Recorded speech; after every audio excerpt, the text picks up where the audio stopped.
આશકા માંડલ. લેખક અશ્વિની ભટ્ટ. પ્રકરણ 59. ક્યારેક મોટા કારવામાં રાત્રે કોઈ ઊંટ વિખૂટા પડી ગયા હોય તેવું બનતું.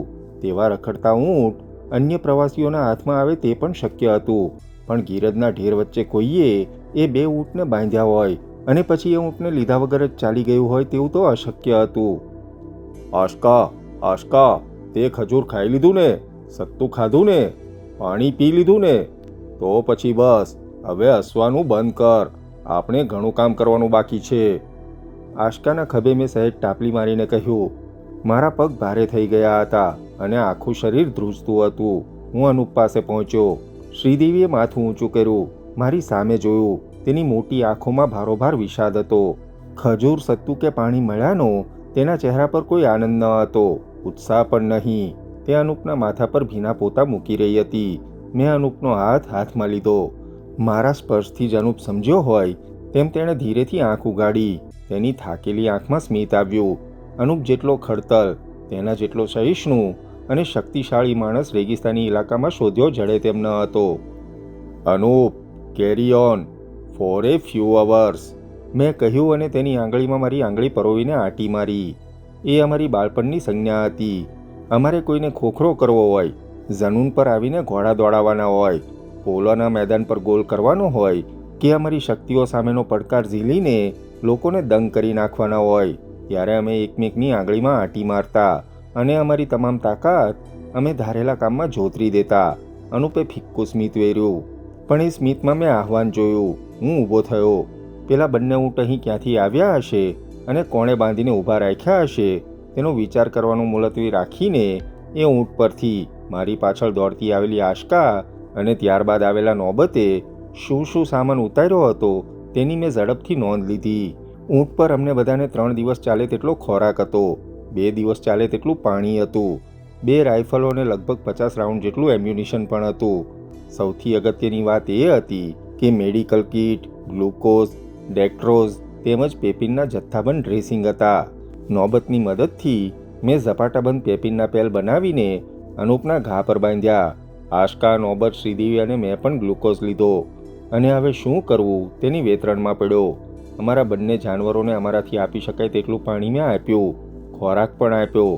તેમ છતાં એ બે ઊંટને સારા એવા આરામની જરૂર હતી. અમને મળી આવેલા ઊંટ તદ્દન તાજા નરવા હતા, એટલે તેમને લઈને નોબત બંને છોકરીઓને પ્રથમ રહીમયાર ખાન પહોંચાડી દે અને પાછો મારી અને અનુપની મદદે આવે તેવો મેં નિર્ણય લીધો.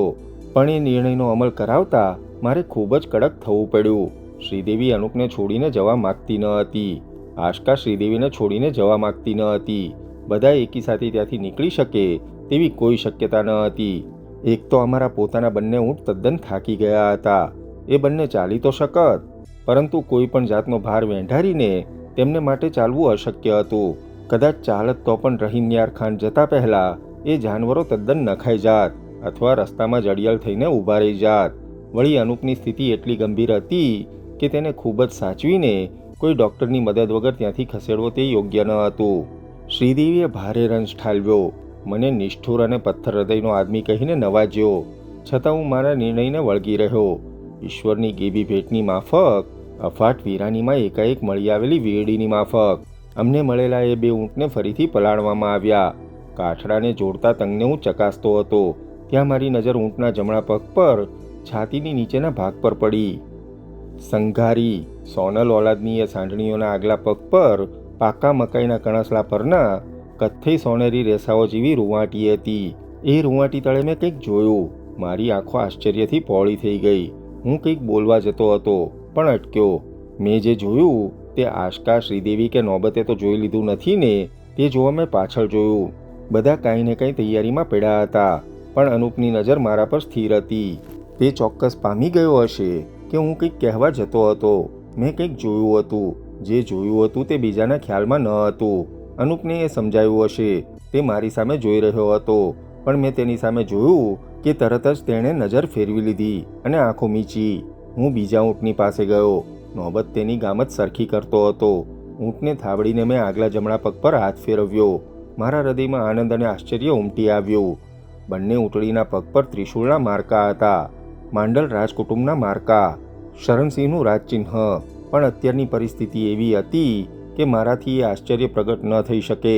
રેગિસ્તાનની ધરતી પર ન ધણિયાતા સુંદર સ્વસ્થ ઊંટ મળી આવે તે જ એક આશ્ચર્ય હતું.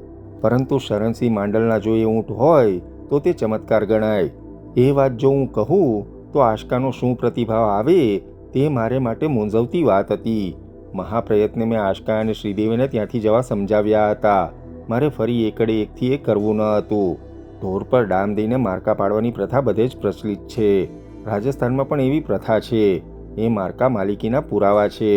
એ માર્કા પરથી ખોવાયેલા કે ચોરાયેલા જાનવર શોધી શકાય. પણ અત્યારે એ માર્કા કેવળ માલિકીના પુરાવા સમાજ લાગતા ન હતા, પણ જાણે શરણસિંહની હયાતીની શાક પૂરતી એંધાણીઓ સમાન લાગતા હતા. તો શું ખરેખર શરણસિંહ હયાત છે? તેમને ખબર હતી કે કર્નલ હન્ટ તેમનો ખજાનો, ભારતની અનામત સમો શાહી ખજાનો લૂંટવા જઈ રહ્યો છે. એ ખજાનો બરબાદ થતો તેમણે નિહાળ્યો હશે. સંઘારી તોડાને જમીનદોસ્ત થતો પણ જોયો હશે. આ બધું તેમણે જોયું હોય તો શા માટે એ અટકાવવા પ્રયત્ન નહીં કર્યો હોય? અને હવે શા માટે અમને મદદ કરવા ઊંટ મોકલ્યા હશે? શા માટે એ જાતે મદદ કરવા ન આવ્યા? સેકન્ડોમાં મારા મગજમાં અનેકાનેક સવાલો પેદા થયા, પણ ઉત્તર મેળવવાનો અવકાશ અત્યારે ન હતો. અનુપની સ્થિતિ વણસતી જતી હતી. એની જગ્યાએ બીજો કોઈ હોત તો એ વેદનાના આઘાતથી જ ગુજરી ગયો હોત. પણ અનુપ તો અનુપ હતો. તેની લોખંડી કાયા રણમાં ઉગેલી ખજૂરીની જેમ જીવલેણ ચક્રવાતનો અડીખમ સામનો કરી રહી હતી. તેમ છતાં અત્યારે પ્રથમ કામ તેને સારવાર મળી રહે તે જોવાનું હતું. ઊંટ તૈયાર થઈ ગયા. અનુપને માટે જોઈએ તે બધી ચીજો અમે ત્યાં રાખી. બનાતનો તંબુ પણ ગીરદના બે ટીંબાઓની વચ્ચે પડતા પડછાયામાં ઊભો કર્યો. અનુપને તદ્દન આરામ મળે તેવું બિછાનું બનાવીને સુવાડ્યો. શ્રીદેવી તેની પાસે ગઈ. તેને અનુપ પાસેથી હટવું ન હતું. અનુપના શરીર પર ઝૂકીને તેણે ચુંબનો કર્યા. હું તંબુની દિવાલ પાછળ ચાલ્યો ગયો. અનુપ! શ્રીદેવીનો સ્પષ્ટ છતાં વેદનાથી ભરેલો અવાજ મેં સાંભળ્યો. થોડા જ કલાકોમાં હું તારે જોઈતી બધી જ જરૂરી ચીજો લઈને પાછી આવીશ. ડૉક્ટર પણ હશે અને બધી દવાઓ પણ હશે. ત્યાં સુધી તારે સહી લેવાનું છે. તે દિવસે ઘોડા પરથી હું પડી ત્યારે તું મને શું કહેતો હતો, યાદ છે ને? શ્રીદેવી નાના બાળકને સમજાવતી હોય તેમ અનુપને કહેતી મેં સાંભળી, પણ એની કોઈ જરૂર ન હતી. અનુપ જેટલો આત્મવિશ્વાસ ધરાવનારા આદમીઓ જૂજ જ હોય છે. હું આશકા પાસે પળવાર ઊભો રહ્યો. તેને પણ ત્યાંથી જવું ન હતું. તેને પોતાના પિતાને મળવું હતું. આશકા, તારા સેન્ટિમેન્ટ્સ હું સમજી શકું છું, મેં કહ્યું. ઇટ્સ ઓકે સિગાવલ, તું શ્રીદેવીને કહે કે સમય ન બગાડે. અનુપસિંહજીને માટે સારવારનો બંદોબસ્ત અગત્યનો છે, તે બોલી. તેના સૂકા ચીરાયેલા હોઠ પર ચુંબન કરવાનું મને મન થઈ આવ્યું. એ છોકરીમાં પણ કેટલી હિંમત હતી. થોડી વાર પછી શ્રીદેવી અનુપથી અળગી થઈ. આશકા અને શ્રીદેવી એક સાંઢણી પર ગોઠવાયા.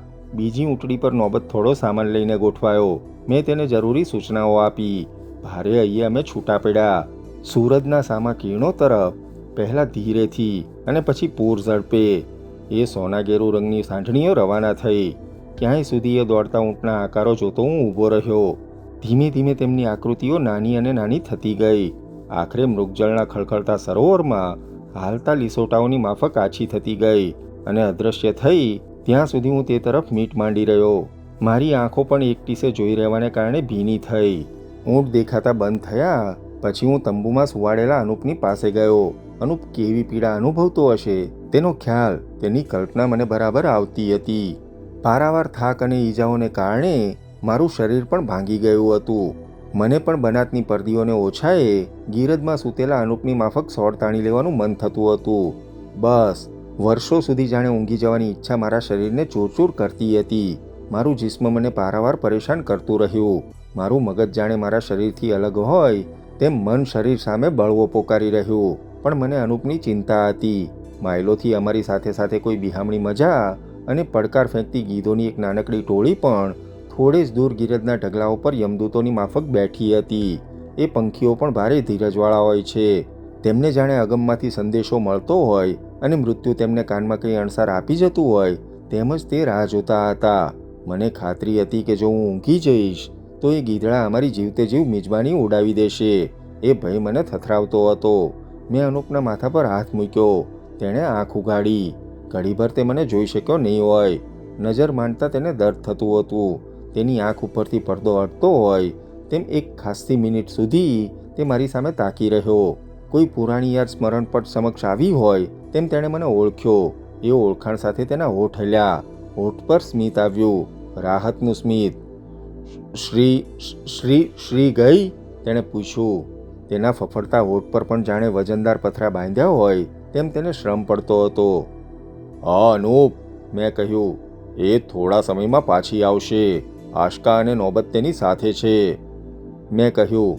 અનુપે પોતાનો જમણો હાથ ઊંચો કરવાનો પ્રયાસ કર્યો, પણ એ પ્રયાસ નિરર્થક હતો. આખાય રેગિસ્તાનમાં સૌથી અજોડ છુરીનું નિશાન લેનારો એ હાથ હવે કદી હાથમાં છુરી પકડી નહીં શકે, અને કદાચ પકડી શકશે તો નિશાન નહીં લઈ શકે. ખેર, એ હાથે એક છેલ્લું નિશાન લઈ લીધું હતું, કર્નલ હન્ટનું નિશાન. તેણે ડાબો હાથ મારા હાથમાં મૂક્યો. સિગાવલ, એ ઊંટ, તે બોલ્યો. એ ઊંટ પર માંડલના મારકા હતા અનૂપ, મેં કહ્યું. આશકાએ? તે કહેવા માગતો હતો કે આશકાએ એ મારકા જોયા છે કે કેમ. નહીં, આશકાએ જોયા નથી, પણ કદાચ જોશે, મેં જવાબ આપ્યો. આશ્ચર્યની વાત નથી અનૂપ? મેં પૂછ્યું. અનુપે મોઢામાં આવેલું પાણી ગળ્યું. તે બોલ્યો નહીં. શરણસિંહ માંડલના મારકાવાળા ઊંટ કેવી રીતે આવ્યા તે અમને સમજાતું ન હતું. સિગાવલ કહીને તેણે માથું ફેરવ્યું. તંબુની કનાતને પડખે પડેલી ખલેચી તરફ તેણે નજર માંડી. મારો હાથ દબાવ્યો અને છોડ્યો. તારે કંઈ જોઈએ છે? મેં પૂછ્યું. તેણે આંગળી સહેજ ઊંચી કરી. મને ખ્યાલ આવ્યો કે તેને ખલેચીમાંથી કંઈક જોઈએ છે. મેં ખલેચી ઉપાડી અને ઠાલવી. ખલેચીમાં 3-4 કપડાં હતા. ચંદર ઝાલોટના સ્વાંગ માટેના કપડાં, એક જૂનું જાકીટ અને 2 હજુરિયા પણ હતા. ખલેચીમાં પિસ્તોલ પણ હતી અને કાર્ટ્રીજના 2 નાના બોક્સ હતા. બીજી પણ એક નાનકડી બોક્સ હતી. મેં એ ખોલી જોઈ. તેમાં લેટેક્સના રોલ, સ્પિરિટ, ગમ અને કાતર હતી. કંઈક સફેદ મલમ પણ હતો. આ જોઈએ છે અનૂપ? મેં તેને પૂછ્યું. દર્દને કારણે તેની આંખ વારંવાર મીચાઈ જતી હશે? મોર્ફિયાનું ઘેન તેને તંદ્રામાં નાખતું હશે? નહીં, તે બોલ્યો. તેણે ધીરેથી માથું હલાવ્યું અને જાકીટ તરફ જોયું. મેં જાકીટ ઉઠાવ્યું. આ જાકીટ જોઈએ છે? તેણે જવાબમાં કેવળ આંખો મીચી. તેના ડાબા હાથમાં મેં જાકીટ મૂક્યું. જાકીટના ખિસ્સા ફંફોળવાનો તેણે પ્રયત્ન કર્યો. તેની આંગળીઓ ધ્રુજતી હતી. તે બરાબર સંચાલન કરી શકતો ન હતો. મને દેખાતું હતું કે તેને ખૂબ શ્રમ પડે છે. મેં તેને મદદ કરી. જાકીટના અસ્તરમાં બનાવેલા ખિસ્સામાં 8 ગળીઓ વાળેલા 2 કાગળો હતા. મેં એ કાગળની ગળીઓ ઉકેલી. અનુપે સહેજ હાશ અનુભવી અને ઊંડો શ્વાસ લીધો. તેને થોડીક ઉધરસ પણ આવી. મેં એ કાગળ ઉકેલ્યો. ખરેખર 2 પાના હતા. કાગળ માર્સેલ્સની હોટલની સ્ટેશનરીનો હતો. હસ્તાક્ષર મારા પિતાના હતા. મેં ઝડપથી પત્ર વાંચ્યો. પત્ર સખીરામ પર લખાયેલો હતો. વહાલા સખીરામ, આ પત્ર મળશે ત્યારે તો હું યુદ્ધને મોરચે પહોંચી ગયો હોઈશ. મને બરાબર ખ્યાલ છે કે અંગ્રેજો આપણા સૈનિકોનો કેવો ઉપયોગ કરશે, પણ આ યુદ્ધની તાસીર કંઈક જુદી છે. શરણને મારું વલણ ગમ્યું નથી. અનુપને પણ આ વાત પસંદ નથી. યુદ્ધમાં સામેલ થવા બાબત મારા પોતાના અંગત અભિપ્રાયો હતા. અંગ્રેજ સાથે કામ પાર પાડવાની રસમ મારી દ્રષ્ટિએ જુદી છે. શરણની યોજના સાથે હું સંમત નથી. અલબત્ત તેણે એકલે હાથે જે કર્યું છે તે અદ્ભુત છે, પણ જંગ એકલા હાથની વાત નથી. આજનું હિન્દ 1857ના હિન્દ કરતાં જુદું છે. નવો પ્રવાહ કંઈક જુદી તરહનો છે. શરણ કદાચ એ પ્રવાહ ખાળી શકે. એ અંગ્રેજ સલ્તનતને ઉખેડી શકશે, પણ નવી સલ્તનત બનાવી શકશે કે કેમ તેની મને શંકા છે. હિન્દમાં નવી નેતાગીરીનો માહોલ અલગ છે. આધિપત્ય માટે એ નેતાગીરી જુદા તરીકા અજમાવશે. લોકશાહીમાં શરણને ફાવશે નહીં. એ ફરિશ્તો છે. નક્ષિક રાજપૂત છે. પ્રજાતંત્રને નામે ઊભી થનારી નેતાશાહીમાં ફરિશ્તાનું કામ નથી. આવતીકાલે કદાચ બધા રાજવીઓ શરણની નેતાગીરી સ્વીકારી લે તો નવાઈ નહીં, પણ શરણને એ નેતાગીરી માટે પોતાનું વ્યક્તિત્વ બદલવું પડશે. સેંકડો વર્ષથી આવો એકલા જ થઈ શક્યો નથી. એકલા રાજવીઓ નહીં, પણ પ્રજા જો તેની પડખે ઊભશે તોય શરણને પોતાની જાત, પોતાની રૂખ બદલવી પડશે. નિખાલસતા છોડીને દમ સ્વીકારવો પડશે. આદર્શ માટે નહીં, પણ મત માટે લડવું પડશે. એ લડાઈમાં તે ફાવશે નહીં, કારણ તેનામાં એ ગુણ નથી. તે તકવાદી નથી, જૂઠું બોલી શકતો નથી. અરે, નવા નેતાઓ માફક વાત પણ કરી શકતો નથી. એ બાગી રાજા છે અને જીવાંતે પણ બાગી જ રહેશે. નવી સલ્તનત ખડી કરી શકશે તો તેને એ સલ્તનત સામે જ મુક્કો ઉગામવો પડશે. ખેર, એ બધી ચર્ચા પછી. હું આવું ત્યારે. તે પહેલાં તારે 2 કામ કરવાના છે. આ સાથે તને જે જૂના કાગળ મોકલું છું તે એક નકશાનો ભાગ છે. એ ક્યાં નકશાનો ભાગ છે તે તો તને ખબર છે. તે તદ્દન સાચવીને રાખજે. જો હું યુદ્ધમાંથી પાછો ન આવું તો અનુપને બધી વાત કરજે. બને તો વાત કરતાં પહેલાં શરણસિંહનો સંપર્ક સાધવા પ્રયાસ કરજે. થોરાડની વીડી પછી તે કાબુલ જવાનો હતો. તેના કાર્યમાં અમુક રશિયનો મદદરૂપ થઈ રહ્યા છે. તે તારી જાણ ખાતર. શિવપુરીમાં થયેલી મુઠભેડમાં ઘવાયેલા ગંગાધર ગુજરી ગયા છે. હવે બીજી અગત્યની વાત. આપણે ત્યાં અવારનવાર આવતો કર્નલ હન્ટ અહીં માર્શલ્સમાં અમને મળ્યો હતો. એ આદમી પર નજર રાખવા જેવી છે. તેને રાજસ્થાનના ઇતિહાસ કરતાં રાજસ્થાનના રાજવીઓમાં વધુ રસ છે. તેનામાં અંગ્રેજોના કોઈ ગુણ નથી, પણ બધા દુર્ગુણો જરૂર છે. શિવપુરીમાં તે હતો તેવું મારી જાણમાં આવ્યું છે. આશકાને મારી યાદ આપજે.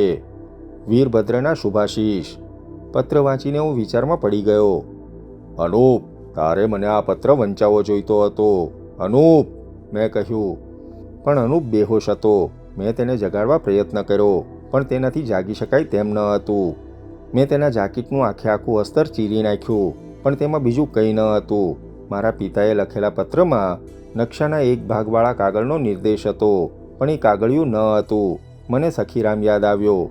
બિચારો સખીરામ. એ કાગળિયાને કારણે તેણે જાન ગુમાવ્યો હતો. ફરી ફરીને એ કાગળ મેં વાંચ્યો.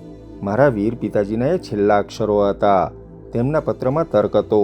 કંઈક અંશે અગમવાણી હતી. આવતીકાલના હિંદની ઝાંખી તેમને તો થઈ ચૂકી હતી.